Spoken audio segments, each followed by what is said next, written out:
Republican Governor Mike DeWine of Ohio and Democratic Governor J.B. Pritzker of Illinois. Gentlemen, welcome to Meet the Press. As you both, I think, heard, I referred to both of you during that interview with Dr. Fauci. Governor Pritzker, let me start with you with what happened overnight at O'Hare. And again, you weren't the only airport, but every major international airport seemed to have a similar situation.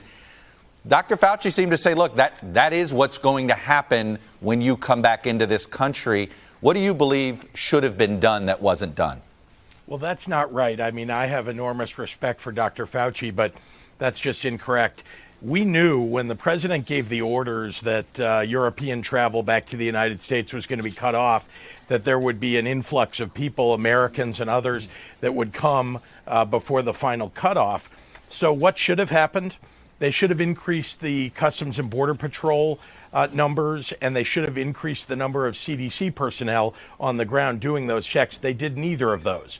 So last night, as people were flooding into O'Hare Airport, they were stuck in a small area, hundreds and hundreds of people, and that's exactly what you don't want in this pandemic. So we had that problem, and then today it's going to be even worse. There are a larger number of flights with more people coming, and they seem completely unprepared. You have not gotten any reassurance from customs officials that they are going to have more folks on hand today? Well, here's what I got. I got a call at about 11 o'clock last night after that tweet from a White House staffer who yelled at me about the tweet. That is what I got. Now, we've been talking to Customs and Border Patrol officials directly on the ground at O'Hare. I've been working with the mayor and our senators to make sure that we're getting the federal government to pay attention to this problem, because we can't have it happen all day today. Governor DeWine, you've been among the more governors that have, I think, following Dr. Fauci's advice, and frankly, I think your own health official who said in pandemics, people think you're overreacting at the start, and then after it's over, they think you've underreacted. Based on what you heard from Dr. Fauci, are you going to close bars and restaurants in the state of Ohio? Well, we're certainly looking at that. We started off last week closing the schools. We reduced the number of people gathered together to 100. We've restricted access to our nursing homes, to our prisons. So we're taking tough steps. And Chuck, I think it's very instructive. I know people have talked about this before, but I just looked at a chart. You look at the pandemic of 1918, you compare the two cities of St. Louis and Philadelphia. Yeah. And you saw Philadelphia didn't get it. But the thing that I noticed in the chart is Philadelphia was only 2 weeks behind St. Louis. And so Philadelphia's, it went up straight like this. St. Louis is more like that. And so what it tells us is, all the people I've been consulting, from Dr.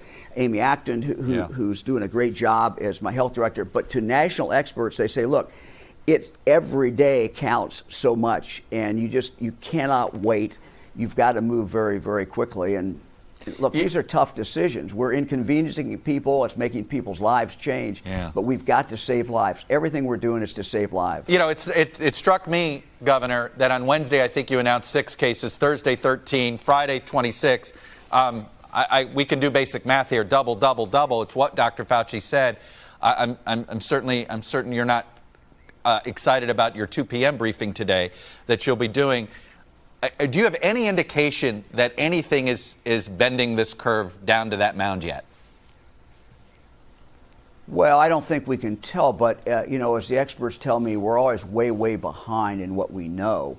Our testing is just now ramping up. For example, the Cleveland Clinic, University of Cincinnati, some other hospitals are just now basically coming online in their ability to test. So we're going to see the number of tests go up dramatically. But what I'm telling the people of Ohio, look, none of this should be a surprise. We know there's a bunch of people out there who are carrying this virus around, and that's part of the message, particularly to young people who maybe aren't so worried about the 20-somethings. Look, you may not get really, really sick.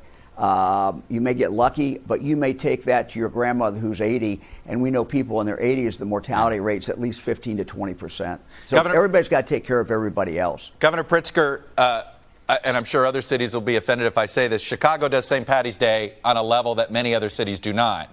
I know you've been concerned about the crowds at bars and restaurants already over the weekend. Are you thinking about shutting down bars and restaurants, particularly after hearing what Dr. Fauci said? Well, let me just compliment Governor DeWine and the other governors. We're the ones who've had to provide the leadership because the federal government just has fallen down on this. So they didn't advise us to shut down major events, sporting events, parades. We made those decisions on our own. They are not the ones that advised us to close schools. We made those decisions on our own. So we're on our own out here. I wish we had leadership from Washington. We're not getting it. With regard to St. Patrick's Day, we shut down the parade. We didn't color the river green as we usually do.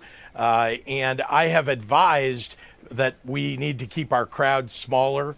And yesterday we saw that, we put a limit of 250 people in gatherings. We canceled all the gatherings larger than that. Yeah. And then yesterday what we saw was many young people who think they're impervious to this went out and celebrated. And I had my 2:30 briefing yesterday, called out the problem of people on the street.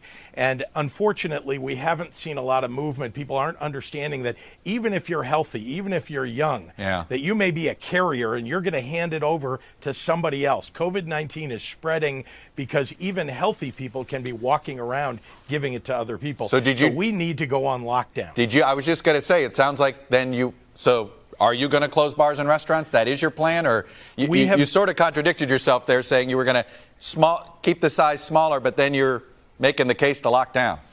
Well, what I'm telling you is that we've been on the trajectory now and planning for each of these steps because it's not easy. You can imagine each one of these decisions has consequences to them that are not just about the pandemic, they're also about people's livelihoods. So we're actually looking hard at that decision making today. We obviously saw what happened in Europe. Nowhere in the United States really has there been a lockdown on bars and restaurants, but it's something that we're seriously looking at. Both of you have primaries on Tuesday. You have indicated a couple of days ago you guys will go forward. Any hesitance? Governor DeWine, you first. We're going to go ahead, but we're telling people, to be careful. The good thing in Ohio is we have basically 4 weeks of voting. People can vote today. We're urging them to go vote today. They can vote Monday. They've got 13 hours on Tuesday. So that just naturally spreads it out. We're asking them to be very, very careful. Governor Pritzker, any second thoughts about the primary on Tuesday? We've done the same as Ohio. We have actually lengthened our hours of early voting. We have mail balloting. We've had record mail balloting this year. So we're going to go ahead with it, but we've been extra careful at all of our polling places. Everybody is practicing good hygiene, and we're making sure that it's safe for people to come and vote. The schools are closed, so many people will be voting in schools, and there won't be big crowds. I have a feeling it may be the last primaries we have for a little while. Anyway, Governors DeWine and Pritzker, thank you both for joining us. I know these are long days and nights. Thank you both for your service. Hello from Washington, I'm Chuck Todd, and thanks for checking out the Meet the Press channel on YouTube. Click on the button down here to subscribe and click over here to watch the latest interviews, highlights, and other digital exclusives.